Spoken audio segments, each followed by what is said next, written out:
Ce sujet est l'aboutissement de réflexions après mon travail sur l'éclairage, le chauffage et l'eau, qui aborde de manière très pratique le fonctionnement d'une maison.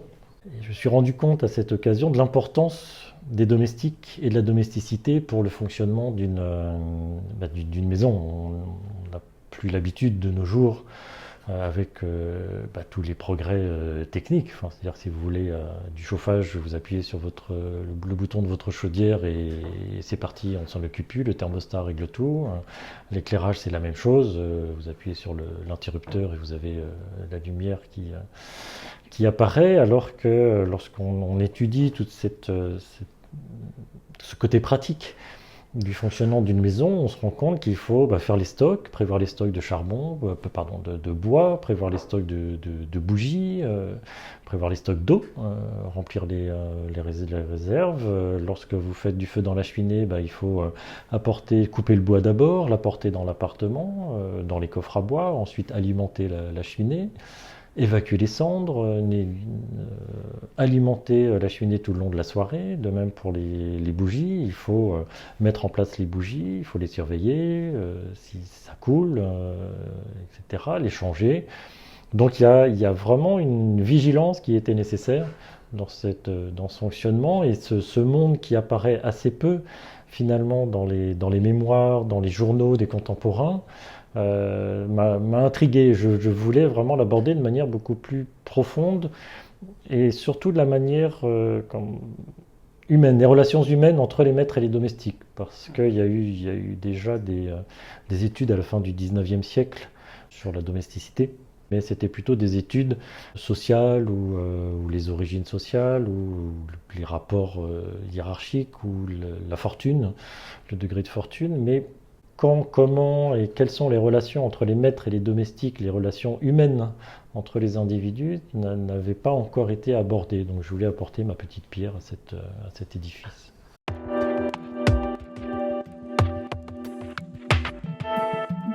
Alors, domestique rattache la personne à la domus, c'est-à-dire à la maison. Donc le domestique, ça peut être toutes les personnes qui sont dans la maison et qui travaillent dans la maison.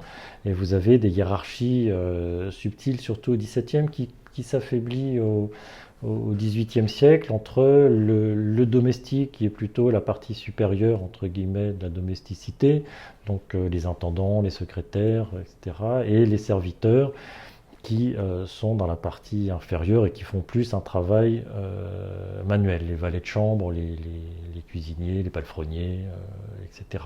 Avec cette distinction, les domestiques ont des gages, les domestiques pardon, des appointements et les serviteurs ont des gages. Donc même dans le vocabulaire, il y avait une distinction de fait, distinction qui a tendance à disparaître au cours du XVIIIe siècle, et on parle plutôt de domestiques en général.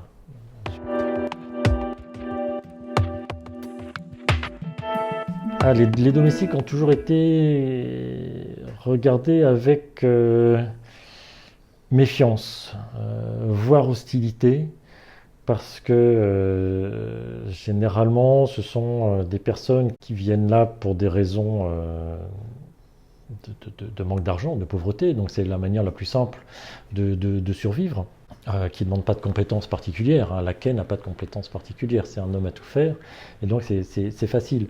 En plus, ce sont souvent des gens soit de proches banlieues, soit de la province, qui ont une autre éducation que l'aristocratie. Donc il y a toujours une méfiance, parce que ce sont aussi des personnes inconnues qui entrent dans votre intimité.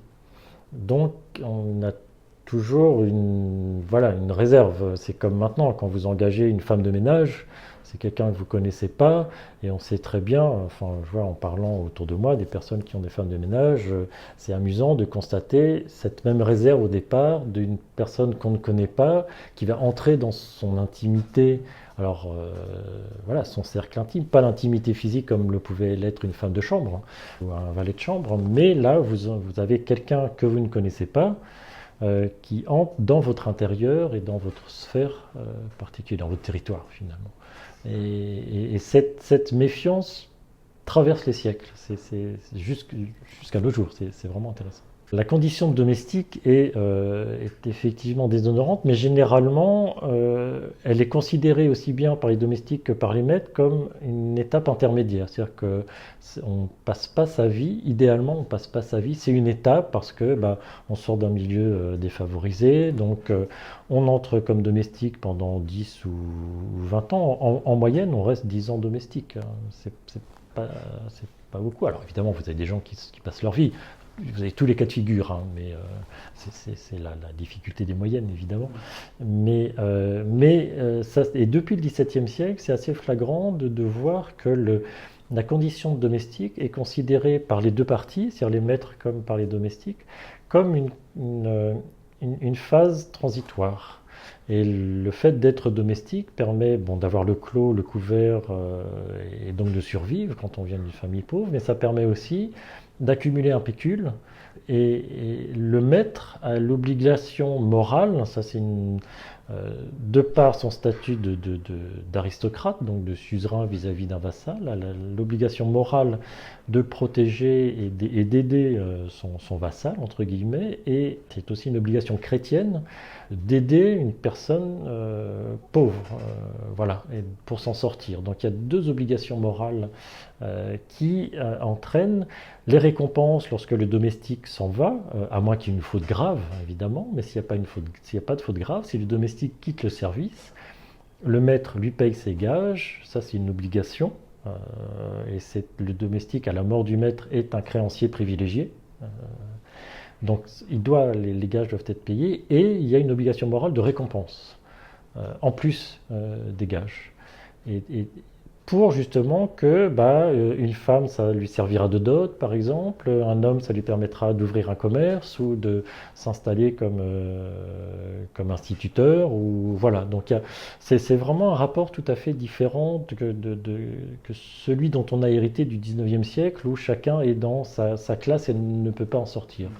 Là, alors, il reste dans son ordre du terre état, mais un ordre et une classe, c'est pas la même chose. Mais c'est vraiment considéré. Et ça, on trouve ça dans différents textes et différents types d'auteurs. C'est une condition considérée comme provisoire et transitoire.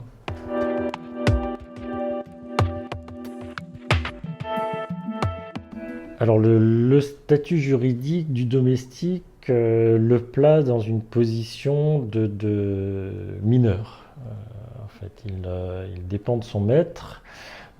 S'il agit mal, entre guillemets, pendant le service, c'est le maître qui est responsable juridiquement. En revanche, s'il trahit la confiance de son maître, c'est le domestique qui est puni par vol, par exemple. Alors, on ne parle même pas des meurtres, des choses comme ça. Mais en revanche, vous avez par exemple quelque chose qui arrive très souvent et dont on a énormément parlé au XIXe siècle, les bonnes qui se font engrosser par leur maître et qui se font faire mettre dehors.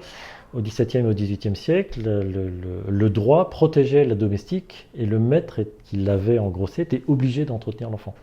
Donc c'est beaucoup plus complexe. Il faut faire attention parce qu'on a finalement hérité d'une vision du domestique et des rapports au domestique de la bourgeoisie du XIXe siècle. Et les rapports étaient très différents dans l'aristocratie. Les valeurs étaient différentes.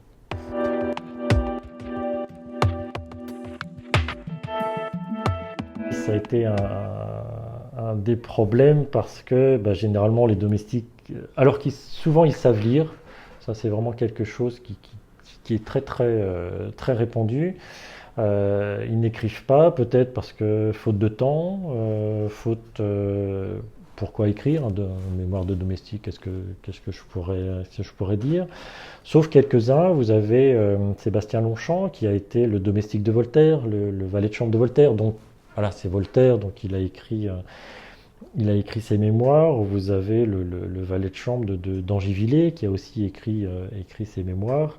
Et donc vous avez comme ça quelques témoignages ou des témoignages en vers, par exemple, d'un laquais à la fin du règne de Louis XIV, ou bien dans des journaux, vous pouvez avoir quelques réflexions, surtout à la fin du XVIIIe siècle, d'échanges comme ça entre cocher et laquais, mais c'est vraiment comme un puzzle dont il manque les trois quarts des morceaux. Enfin, c'est assez frustrant pour ça. Mais enfin, c'est toujours la même chose. Ce sont les dominants qui laissent le plus de traces écrites, quelle que soit l'époque, quelle que soit la société, quel que soit le lieu.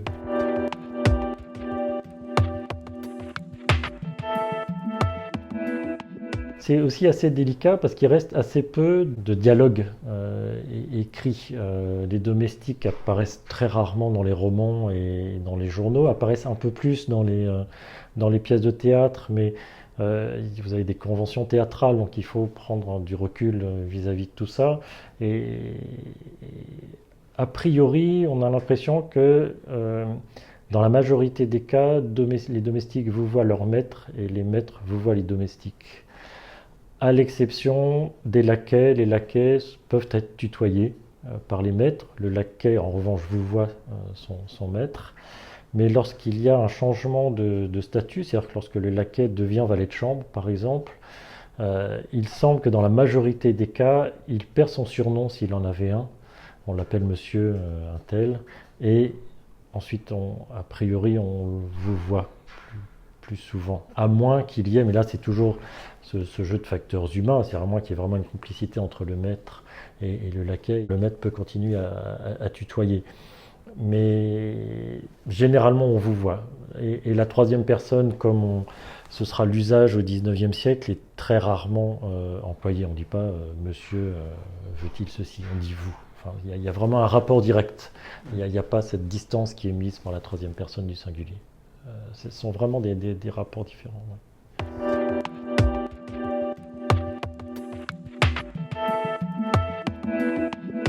J'ai été surpris par l'extrême variété de la domesticité. Ça peut aller de 5 domestiques à 70 comme chez Madame de Pompadour. Enfin, et il y a une très grande souplesse, même si vous avez des cadres théoriques qui peuvent avoir été donnés dans des traités de la fin du XVIIe siècle, en disant qu'un gentilhomme, il lui faut une trentaine de domestiques. En réalité, on se rend compte que c'est extrêmement souple en fonction des moyens financiers, voilà, de la personnalité du maître. C'est-à-dire que certains vont plutôt privilégier un cuisinier et un aumônier, voilà, et d'autres, pour des questions d'ostentation, vont avoir 4 laquais mais un seul valet de chambre. Donc c'est là qu'on se rend compte un peu de l'image que l'on veut donner de soi vis-à-vis de l'extérieur. Et ce qui est moi aussi assez surpris, c'est la liberté des deux côtés. C'est-à-dire que le domestique est libre de partir quand il veut, et le maître est libre de mettre à la porte son domestique. Sachant que ce n'est pas un drame, puisqu'il y a de l'emploi absolument sans aucun problème. Donc voilà. Et généralement, quand le maître en a assez, ou qu'il se débarrasse d'un domestique parce que, je sais pas, son épouse est morte, ou que lui vient de se marier, il n'a plus besoin de... Comme par exemple du fort de Cheverny qui estime qu'après ses frasques de jeunesse, son laquais était un peu trop au courant, il vient de se marier et bon, il préfère voilà, éloigner le laquais. Le laquais lui-même, une vie un peu rangée, ça ne l'intéressait pas trop, donc d'un commun accord, ils se sont séparés. Et il l'a récompensé, etc. Donc voilà, il y a une sorte de liberté d'échange auquel je ne m'attendais pas, mais parce que j'étais aussi dans cette logique et ces préjugés hérités du XIXe siècle. Donc il faut arriver à prendre ses distances vis-à-vis de ça.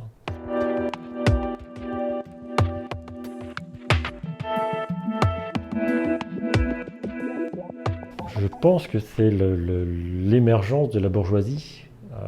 Et là, c'est la bourgeoisie qui désormais est au sommet de la hiérarchie sociale, avec des valeurs différentes, avec des rapports humains différents. Et donc on passe d'un rapport de suzerain à vassal, avec tout ce que ça implique de positif et de négatif. Hein. Le XVIIe et le XVIIIe, c'était pas une période, un âge d'or pour les domestiques. Il y avait des avantages et des inconvénients, c'était simplement différent. Mais l'impression que j'ai, c'est qu'au XIXe siècle, ça devient beaucoup plus dur et qu'on passe d'un rapport non plus d'homme à homme comme pouvait l'être de suzerain à vassal, hein, où il y avait une fidélité, voilà, des obligations et des devoirs de part et d'autre, alors qui étaient peut-être un peu déséquilibrés évidemment. Il suffit de se souvenir de la réplique de Figaro dans Le Barbier de Séville. On attend plus d'un domestique que d'un maître. Et c'est vrai, enfin, au moins moralement. Mais il y avait quand même une obligation morale et des devoirs qui, lorsque ces devoirs n'étaient pas suivis, comme c'était le cas par exemple par le marquis de Marigny, qui n'a pas récompensé ses domestiques dans son testament, c'est totalement désapprouvé. Vraiment. Et ça, pour les contemporains, ça a été une preuve que vraiment Marigny, bah, c'était pas un aristocrate, c'était un nouveau venu là-dedans, parce que ça ne appartenait pas à cette culture. Et au XIXe siècle, on passe désormais à une relation de salaire contre service. Donc voilà, le service n'est pas rendu, au revoir, et la dimension humaine disparaît. Ça a commencé avant, quand on voit comment le témoignage de Longchamp, et lorsqu'il remplit la baignoire de Madame du Châtelet, on peut être surpris par ça. Alors d'abord, le sentiment de pudeur n'était pas le même. Et ce qui était important pour Madame du Châtelet, c'était le service qui était rendu, c'était pas la personne qui le rendait. Mais vous avez encore la même chose maintenant, en parlant avec des voisins et des amis qui se font livrer soit des repas ou je sais pas, des achats par internet. Et ma voisine me disait, bah, elle donne un pourboire à la personne qui apporte soit les courses, soit le colis, et cette personne lui dit, ah mais vous êtes parmi les très rares personnes qui me donnent un pourboire. Et en fait, c'est cette continuité où on fait livrer son repas, ou on commande par internet, on se fait livrer ses courses. Ce qui est important, c'est le service, c'est-à-dire que c'est livré, mais c'est pas la personne qui le rend. Et 2 siècles plus tard, voilà, Madame du Châtelet est encore là dans les esprits. C'est pas agréable de le constater, mais c'est comme ça. Voilà, l'être humain reste l'être humain à travers les siècles. Et donc, voilà, faut regarder ça avec du recul et sans approuver ni désapprouver, et constater qu'il y a des choses évoluent, il y a des choses qui perdurent comme ça à travers les siècles.